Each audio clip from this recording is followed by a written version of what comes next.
오늘 우리에게 주신 하나님의 말씀은 골로새서 2장 3절로 10절 말씀입니다. 신약성경 325쪽에 있습니다. 골로새서 2장 3절로 10절을 우리 교독으로 함께 봉독하겠습니다. 325쪽입니다.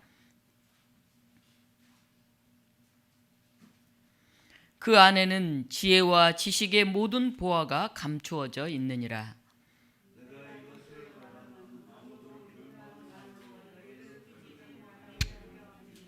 이는 내가 육신으로는 떠나 있으나 심령으로는 너희와 함께 있어 너희가 질서 있게 행함과 그리스도를 믿는 너희 믿음이 굳건한 것을 기쁘게 봄이라.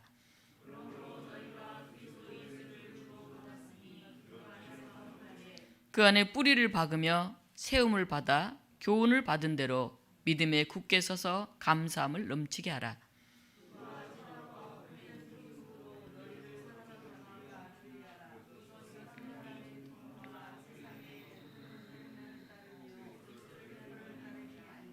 그 안에는 신성의 모든 충만이 육체로 거하시고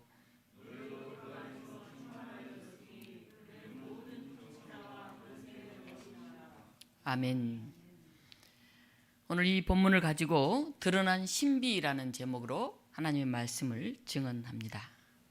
성탄절입니다. 동방의 박사들이 별을 보고 아기 예수를 찾아옵니다.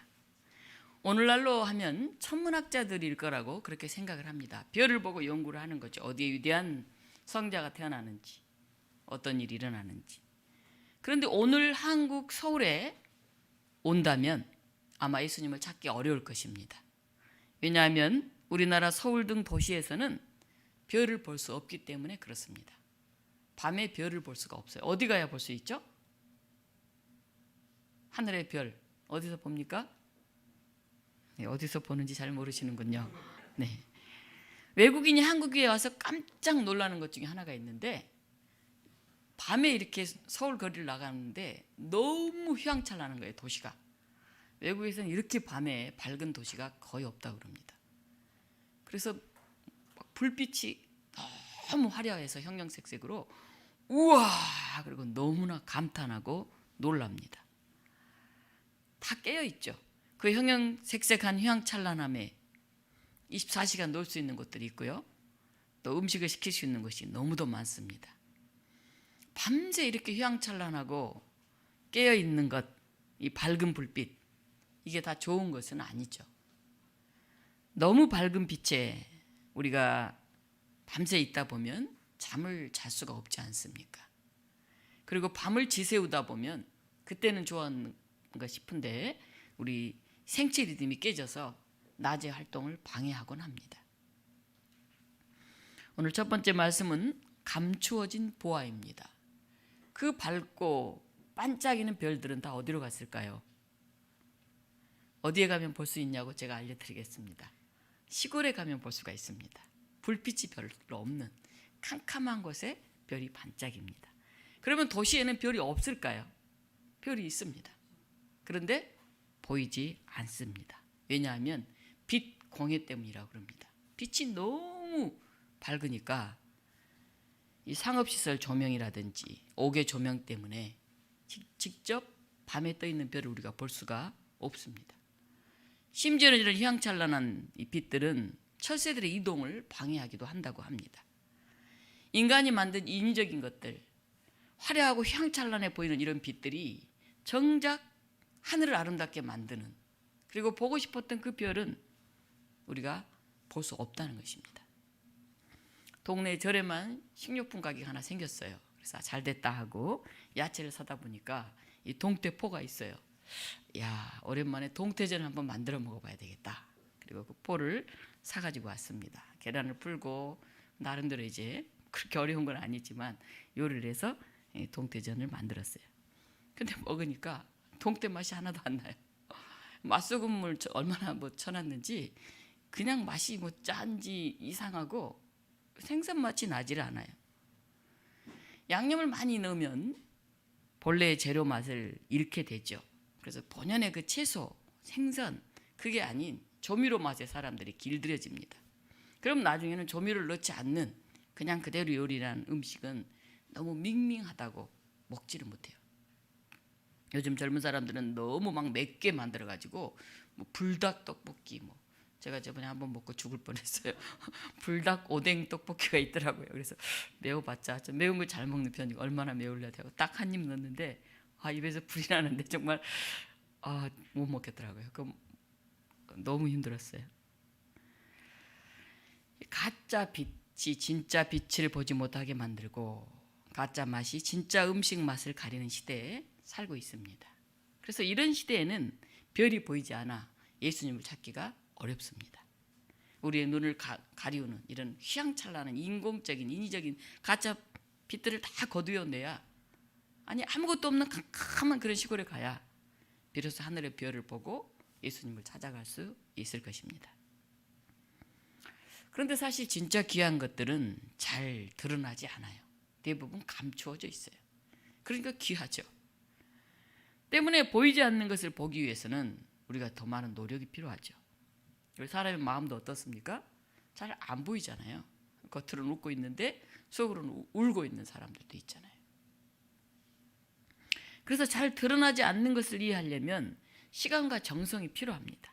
오늘 골로새 2장 3절에서 그 안에는 지혜와 지식의 모든 보화가 감추어져 있느니라 이렇게 얘기하고 있습니다. 하나님의 비밀인 그리스도 안에 모든 지혜와 지식이 감추어져 있다고 합니다. 하나님을 아는 지식은 타락한 인간을 향한 하나님의 지극한 그 사랑을 아는 것을 의미합니다. 근데 이게 감추어져 있어요. 그러니까 사람이 자기 힘으로 그걸 알지 못하죠.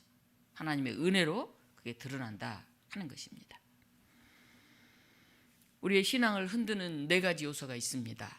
그리스도는 하나님의 비밀이에요. 다시 말하면 당시 사람들은 비밀이기 때문에 감추어져 있기 때문에 예수님에 대해서 바로 알지를 못했습니다. 그래서 다른 엉뚱한 것들을 추구했죠. 오늘 2장 4절에 바울은 이렇게 말합니다. 내가 이것을 말함은 아무도 교묘한 말로 너희를 속이지 못하게 하려 함이니 이렇게 지금 말합니다. 무슨 뜻일까요?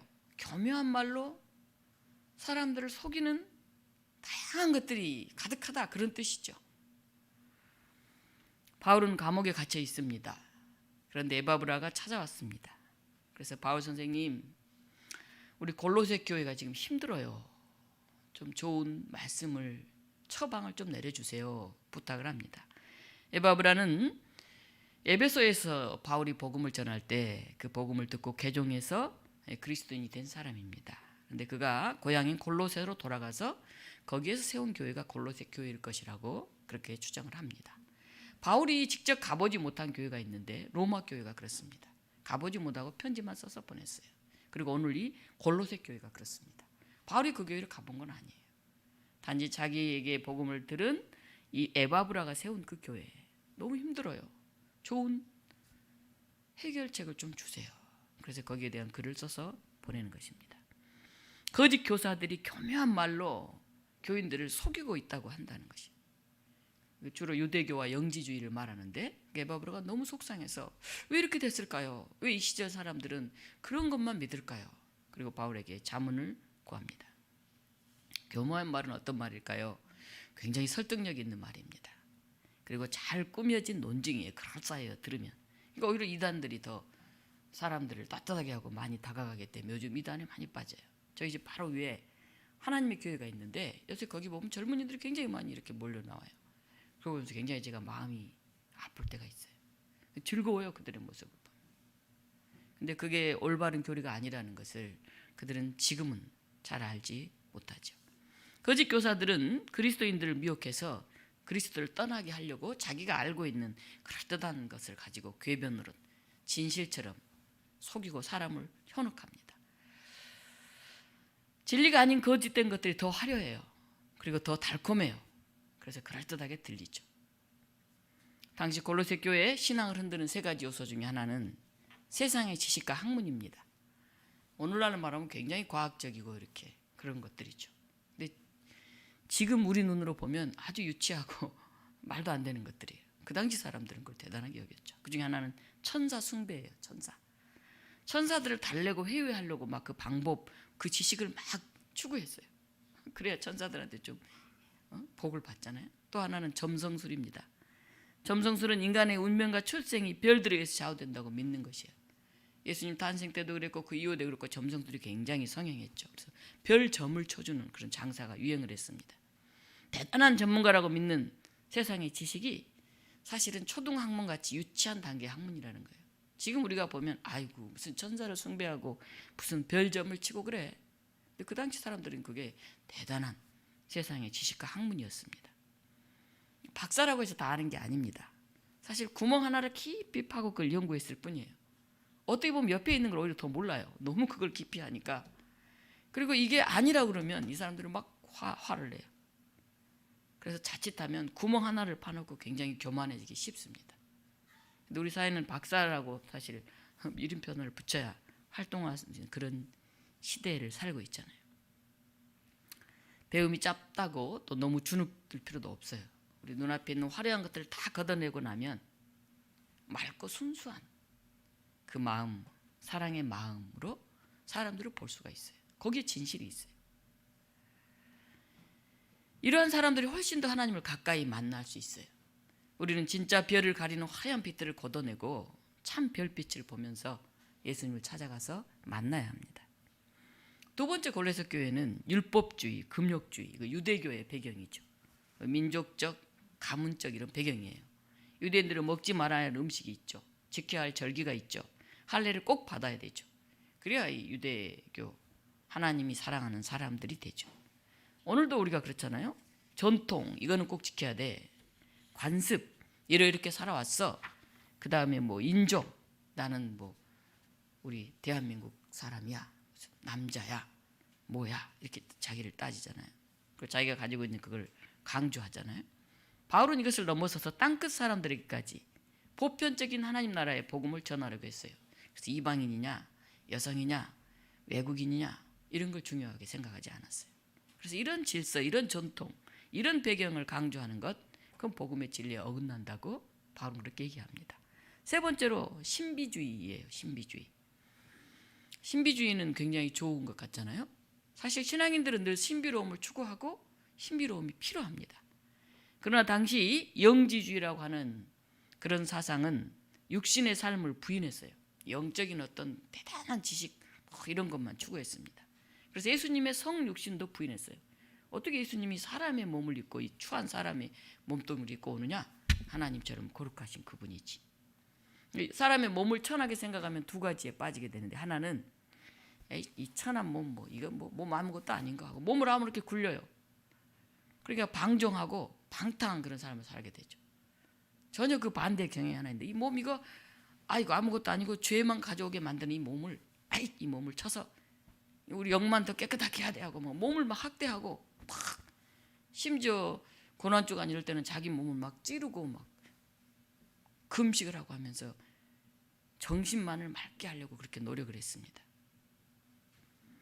그런데 자세히 보면 신비로운 걸 이런 걸 강조하는 사람 그리고 일상의 삶을 부인하는 이런 사람들이 그 이면을 들여다보면 훨씬 더 물질주의에 빠져 있는 것을 보게 됩니다. 대부분 이단들이 그래요. 맨날 며칠 몇 시에 예수님 오신다.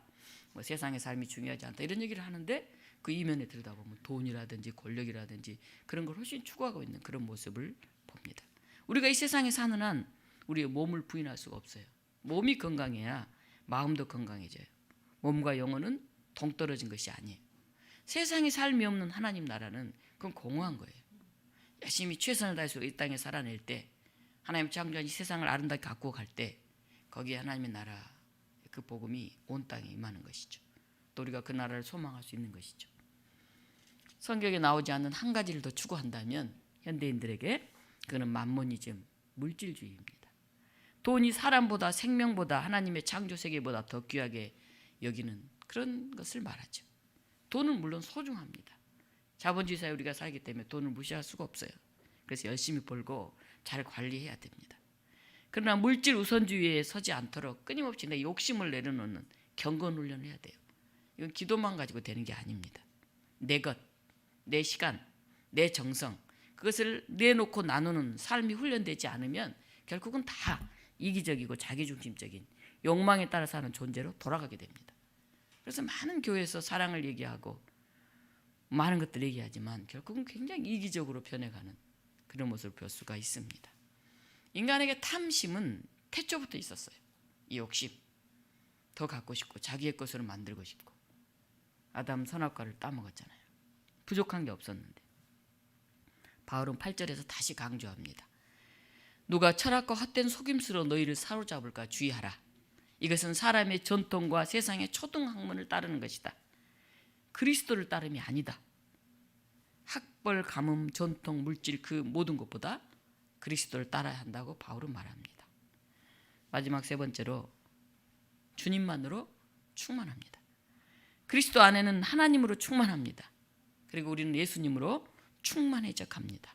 우리 2장 9절 10절을 함께 읽어보겠습니다. 그 안에는 신성의 모든 충만이 육체로 거하시고 너희도 그 안에서 충만하여졌으니 그는 모든 통치자와 권세의 머리시라. 예수님 안에서 하나님의 신비가 드러납니다. 보이지 않던 것들이 분명해집니다. 우리가 아이를 낳으면 굉장히 기쁘잖아요. 연약하고 참 보잘것없는 그 아이 하나가 우리 가운데 오면 그 생명을 보고 우리가 기뻐하잖아요. 육체를 입고 태어난 구체 이 아이를 보면서 보이지 않는 사랑을 우리가 느끼잖아요.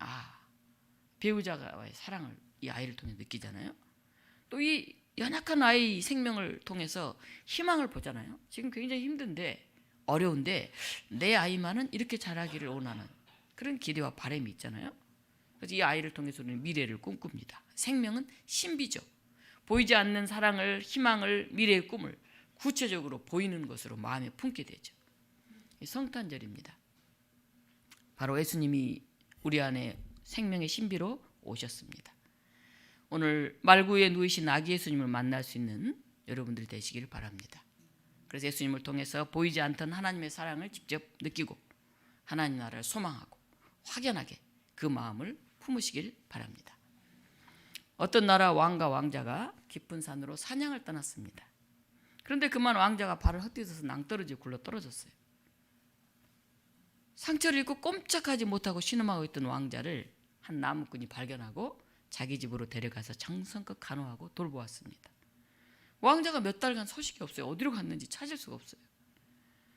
그래서 왕은 사방으로 찾으면서 행여 죽였으면 어떡하나 하고 가슴을 졸였는데 나무꾼이 왕자를 데려가 잘 치료하고 있다는 소식을 들었어요. 얼마나 기쁜지 곧바로 그냥 나무꾼의 집으로 찾아갔어요. 임금이 너무 기쁘고 감사해서 나무꾼에게 말했습니다. 소원을 말하면 내가 다 들어주겠다. 그래서 나무꾼이 말했어요. 제가 왕자님을 치료하느라고 몇 달간 같이 보내면서 굉장히 정이 들었습니다. 그래서 임금님이 왕자님과 함께 이 부근으로 사냥을 오시면 저희 집에 누추하지만 들리셔서 하룻밤 꼭 주무시고 가시면 좋겠습니다. 제가 왕자님이 보고 싶거든요. 다른 건 소원 없어요. 그렇게 말했습니다. 그러니까 임금님은 그보다 훨씬 어려운 걸 들어주려고 했는데 그 정도 쉬운 부탁이야. 내가 당연히 들어주겠다 약속을 하고 돌아갔습니다. 그리고 얼마 후에 이제 앞으로 다음 봄에 내가 그 나무꾼이 사는 곳으로 왕자와 함께 사냥을 가서 하룻밤 묵고 오겠다 이렇게 신하들에게 이야기를 했습니다.